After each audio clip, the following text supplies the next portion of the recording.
I never thought a house could feel so unfamiliar. The walls I knew by heart, the staircase I ran up 1,000 times as a kid, suddenly seemed foreign. My mom was standing in the middle of the living room, holding a small stack of keys in her hand. She didn't look nervous or sad, just deliberate. Her lips curved into a smile that didn't reach her eyes. "Be happy for them," she said. I stared at her, trying to find the warmth I remembered from when I was 10, 12. Even 16. Nothing. Just the echo of a stranger in my own home. I reached for the keys before I even realized it, and my fingers brushed hers. I expected some hesitation, a pause, maybe a quiver in her voice, but there was none. She nodded once, sharp and controlled, and turned away. The smell of her perfume lingered, heavy, almost suffocating, clashing with the familiar scent of old wood and dust I had loved for years. I wanted to ask her why, wanted her to explain, but my throat went dry.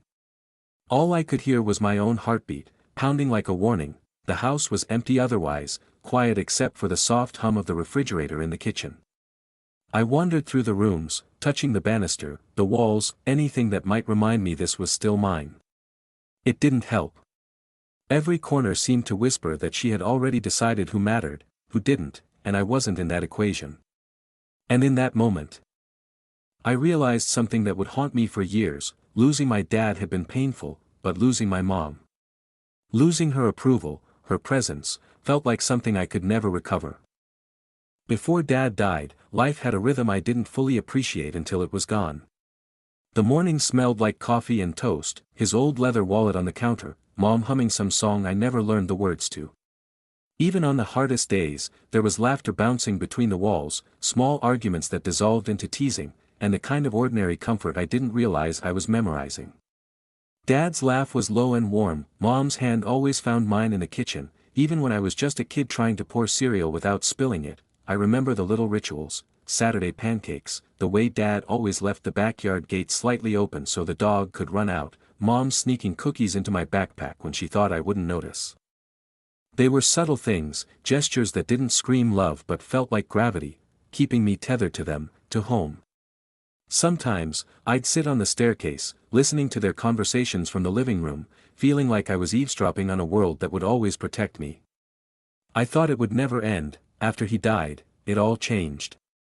The laughter disappeared first, replaced by a quiet that pressed in on every corner. Mom's hums became rarer, softer, almost rehearsed when she did sing. I clung to the house the way I clung to memories, as if the walls themselves could keep Dad alive. But over time, even the house felt different, like it was waiting for something to arrive that I couldn't name.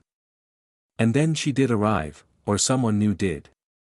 Someone who fit into the cracks Dad left behind, someone whose presence slowly, almost imperceptibly, began to rewrite the lines I thought defined my life.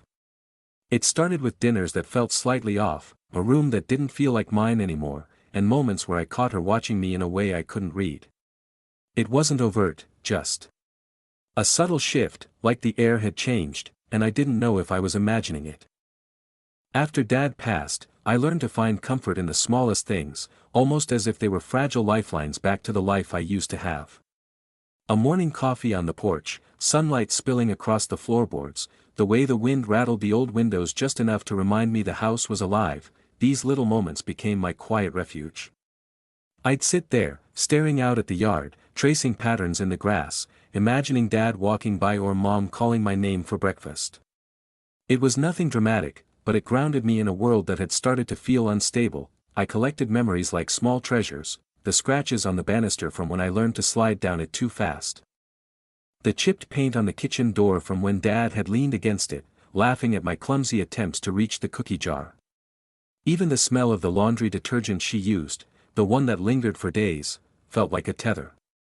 At night, I'd pull out old photo albums, tracing faces, noticing details I'd ignored before, the way Dad's eyes crinkled when he smiled, Mom's hand resting on my shoulder in pictures I had long forgotten, and yet, the quiet moments were always tinged with something I couldn't shake, an ache that Mom's presence, or absence, seemed to amplify. Sometimes I'd imagine calling her, sharing a memory, asking a question, only to stop myself because I wasn't sure if she would care anymore.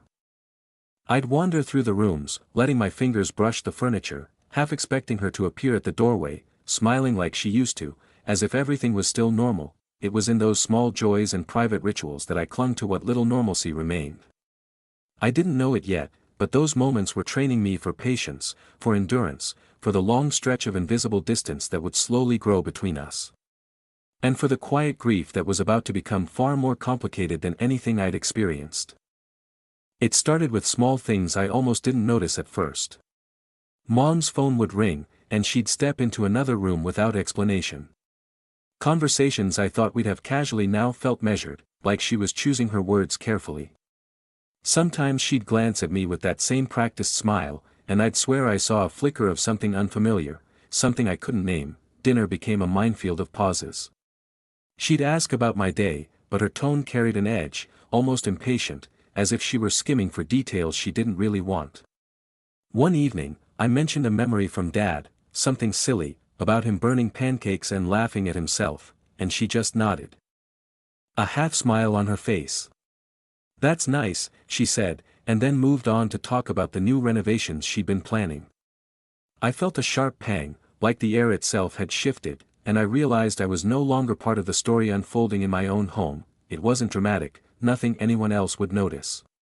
Friends who visited said I was imagining things, that Mom had just moved on, that I needed to give her space. But every evening, when the house settled into silence, I'd wander through the rooms, touching the furniture, listening for the echoes of laughter that used to fill them. Even the dog seemed to sense it, laying on the stairs, refusing to climb into the bed where it used to curl beside me. Then came the invitations I wasn't invited to. Small things at first: movie nights, trips to the park, casual gatherings with people I'd never met. Step by step, the life I had known seemed to slip away, and the gap between us widened. I caught myself shrinking into corners, speaking less, smiling less, afraid to provoke her indifference. I didn't understand it yet, but I knew one thing: the distance wasn't accidental. Something had changed, and I had no idea if it could ever be repaired. The betrayals didn't hit all at once, they trickled in, almost innocuous, but each one cut a little deeper. I noticed it the day she casually mentioned giving my old bedroom to someone else. "It's just sitting empty," she said, as if the memories trapped in those four walls didn't belong to me anymore. I froze, searching her face for a flicker of remorse, any sign she realized what she was saying. There was nothing. Just that same calm, measured expression. At first, I tried to convince myself I was overreacting. Maybe she thought I didn't need it, maybe she thought I'd understand. But the pattern became impossible to ignore. Invitations I used to receive were now addressed to them, her new family. The ones who weren't me. Birthday cards, holidays, even trivial things like a request to help with groceries, they were no longer meant for me. And when I tried to ask her about it, she smiled, shook her head lightly, and said, "You're imagining things. Be happy for them." Then came the little lies, the misleading truths that almost felt like games. She'd tell me she'd made plans with friends or family, when in reality she'd be hosting her new family right in the spaces I had once claimed as my own. Every excuse, every casual omission, felt like a brick wall slowly being built between us. And somehow, I kept doubting myself. Was I misremembering the warmth that used to exist? Was I imagining the coldness now? Even her stepkids became instruments of this subtle shift. I caught glimpses of whispered conversations, exchanged glances, smiles that didn't include me. I wanted to confront them, to demand answers, but part of me feared the truth. Maybe it would hurt too much. Or maybe it would confirm the worst, that my mother had chosen a new family and I was being quietly erased from hers. It wasn't until months later that I thought I finally understood. One evening, I overheard her stepdaughter laughing with a friend on the phone in the kitchen. "He's just being dramatic," she said, clearly talking about me. And in that moment, something clicked, or so I thought. I convinced myself that the stepkids were deliberately trying to replace me, that they were plotting, in some quiet way, to push me out of the house and out of my mother's life. Every subtle glance, every whispered conversation suddenly made sense. I felt a mix of anger and vindication. I started watching them more closely, looking for patterns, for proof that I wasn't imagining it. I noted the way they claimed rooms I had grown up in. The way they spoke over me at family dinners, the way moms seemed to defer to their preferences without a second thought.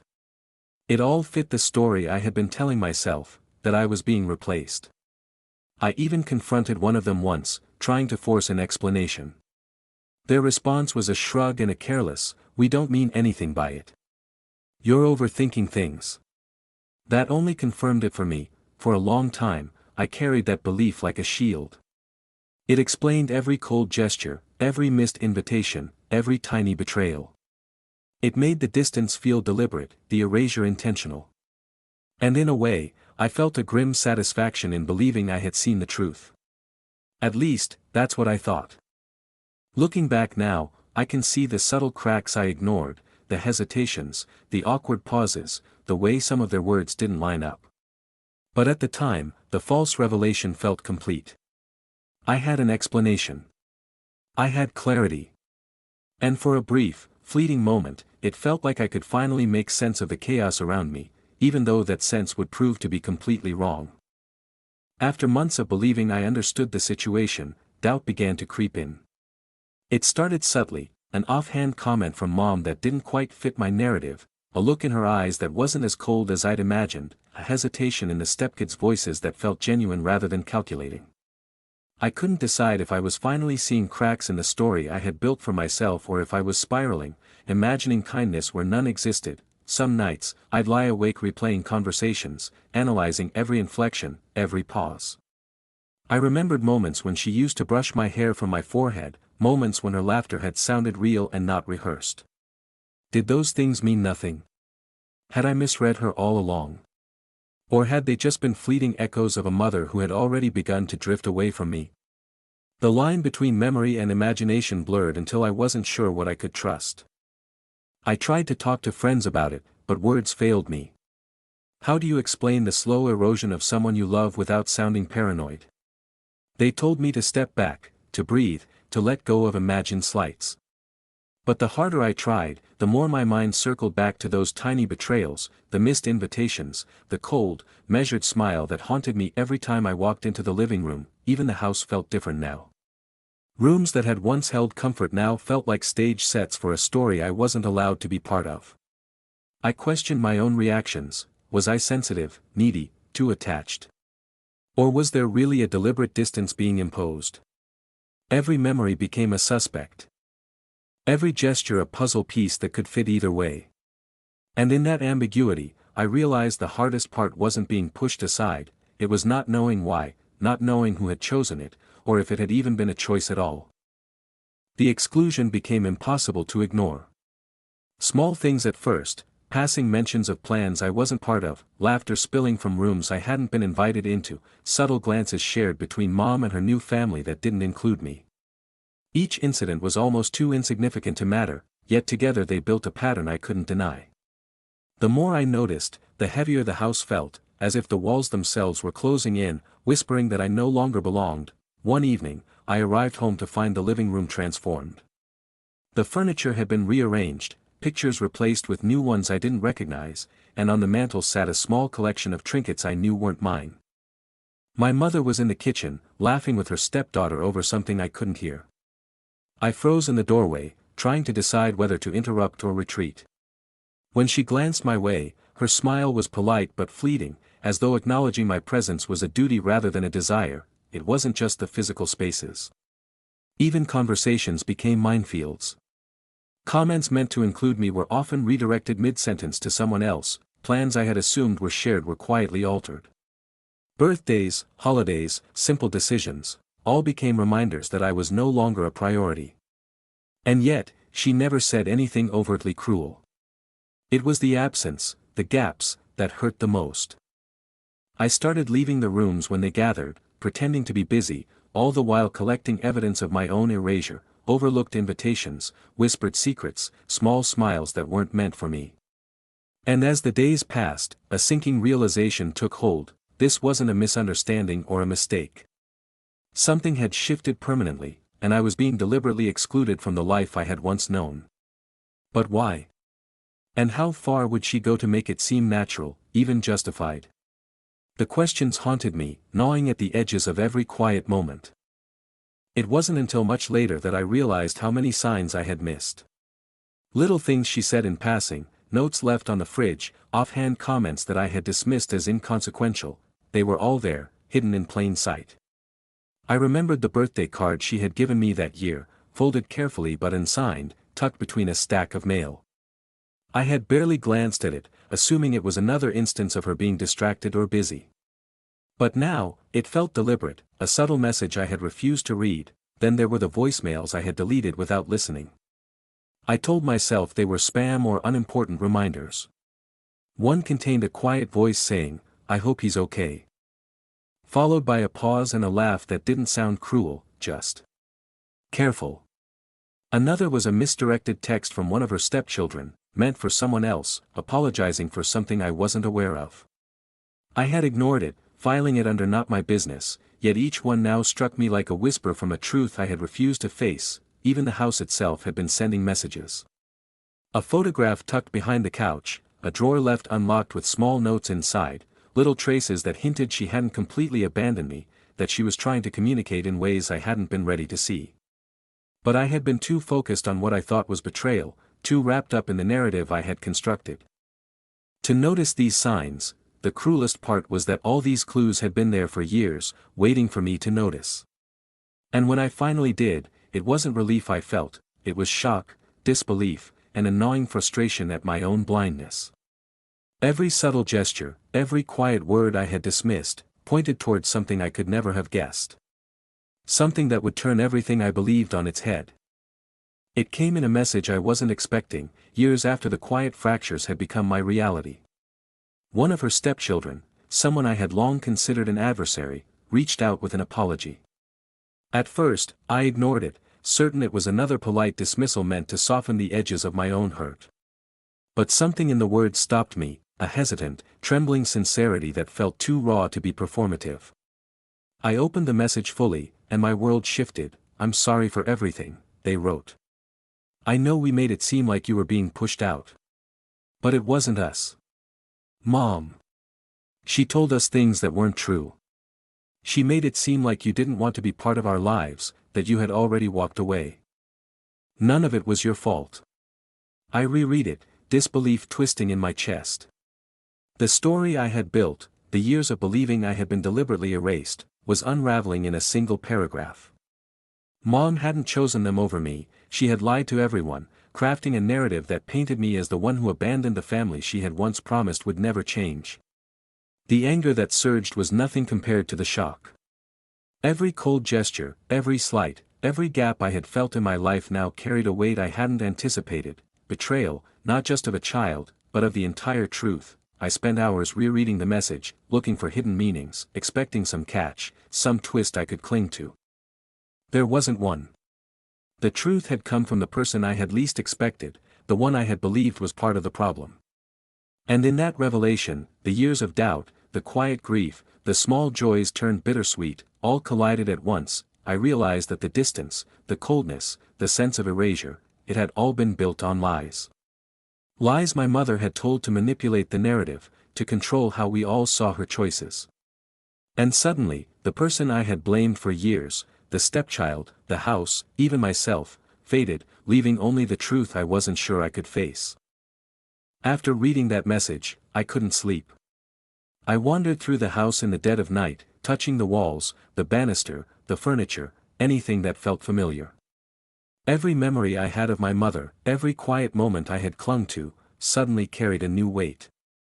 Anger, disbelief, grief, they tangled together in a knot I didn't know how to unravel. I thought about all the times I had doubted myself, questioned my perceptions, assumed I was the one misreading her intentions. Every sleepless night, every pang of loneliness, suddenly felt like a betrayal by someone I had trusted completely. And yet, there was relief too, a strange, bitter relief that the truth had finally surfaced. The distance between us hadn't been my fault. I hadn't misremembered. I hadn't imagined the coldness. She had chosen to lie, to manipulate, to erase me from the narrative she wanted everyone else to believe. The stepchild's apology lingered in my mind like a fragile bridge, showing me that not everyone had been complicit, that not all of it was irreparable.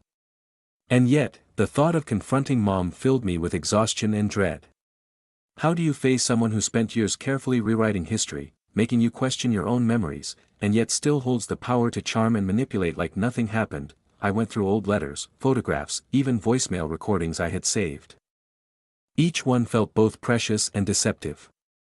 I found pieces of joy I had thought were gone forever, but now those pieces were fractured by the knowledge of her lies. The grief wasn't just for Dad anymore. It was for the years I had lost to misunderstanding, the trust that had been quietly eroded, and the realization that some wounds aren't healed by explanations, they're only softened by acceptance, if that. I still don't know if I'll ever fully confront her. The truth is out, yet it doesn't feel like closure. Sometimes I imagine walking into the living room, showing her the messages, demanding answers, but even then, I'm not sure what I want. An apology? Understanding?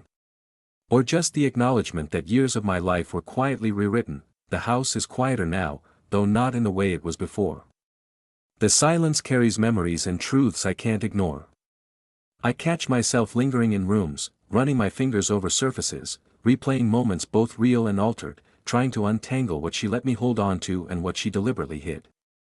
There's grief for Dad, yes, but also for the years of tension, doubt, and loneliness that were unnecessary, orchestrated by someone who should have been my anchor. I think about her stepchildren, the ones who reached out, and the role they played in showing me the truth. Their apology was simple, yet it shattered the false reality I had built. And I realize that sometimes the people who hurt you aren't the ones you expect, and the people who bring you clarity aren't always the ones you would choose to trust. I don't know if I'll ever forgive her, not fully. But I also can't pretend it didn't happen. The truth exists now, raw and unyielding, and I'm left holding it, carrying it, trying to figure out what to do with it. Maybe that's the real lesson. Sometimes the people we love make choices that seem unforgivable, and the answers we've been waiting for come from unexpected places. And sometimes, we're left asking a question we can't fully answer: do we confront the lie, or do we live with it, carrying the memory of what we lost, and what was never really ours to begin with?